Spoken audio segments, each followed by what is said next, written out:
Assalamualaikum warahmatullahi wabarakatuh. Halo teman-teman, perkenalkan nama saya Siti Fadilati Momon dengan NIM 022014251127 dari jurusan Ilmu Hukum Kemasyarakatan kelas E semester 1.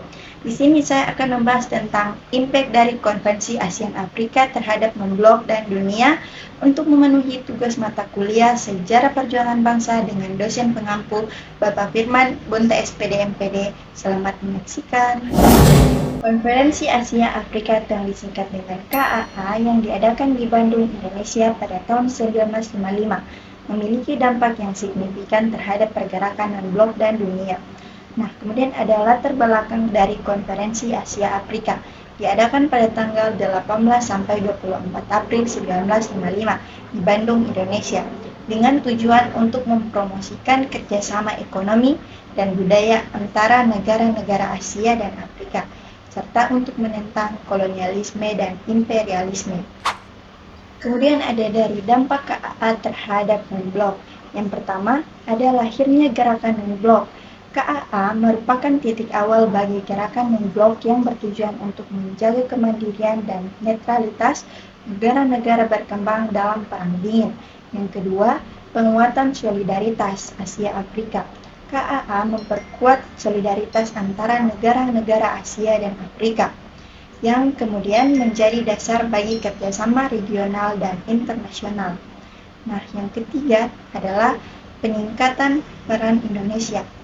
KAA meningkatkan peran Indonesia sebagai pemimpin negara-negara berkembang dan sebagai mediator dalam konflik internasional. Nah, kemudian ada juga dari dampak KAA terhadap dunia. Yang pertama, mengakhiri kolonialisme.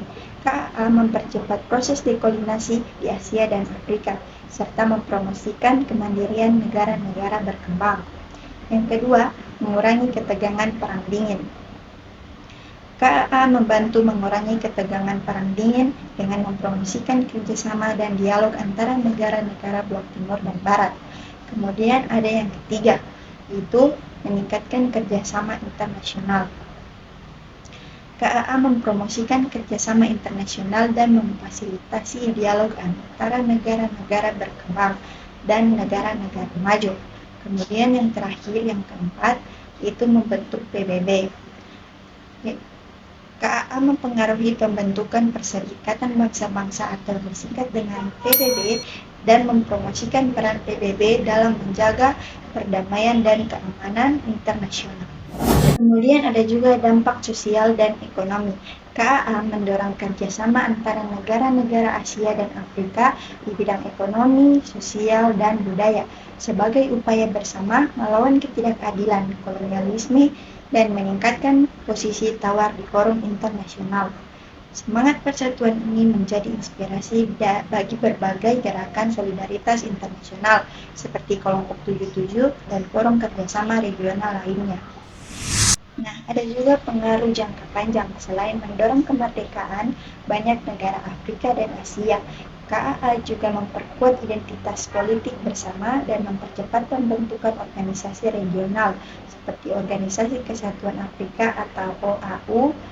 Ini menandai awal dari peran aktif negara-negara dunia ketiga dalam urusan global dan konflik dunia, serta memperkuat prinsip-prinsip perdamaian, kedaulatan, dan non-intervensi yang masih relevan.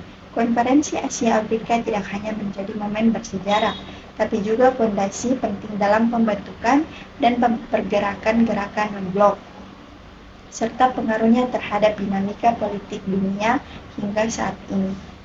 Nah, pada intinya, Konferensi Asia Afrika atau KAA memiliki dampak yang signifikan terhadap pergerakan non-blok dan dunia. KAA mempromosikan kerjasama ekonomi dan budaya, menentang kolonialisme dan imperialisme, serta memfasilitasi dialog antara negara-negara berkembang dan negara-negara maju. KAA juga mempengaruhi pembentukan PBB dan mempromosikan peran PBB dalam menjaga perdamaian dan keamanan internasional.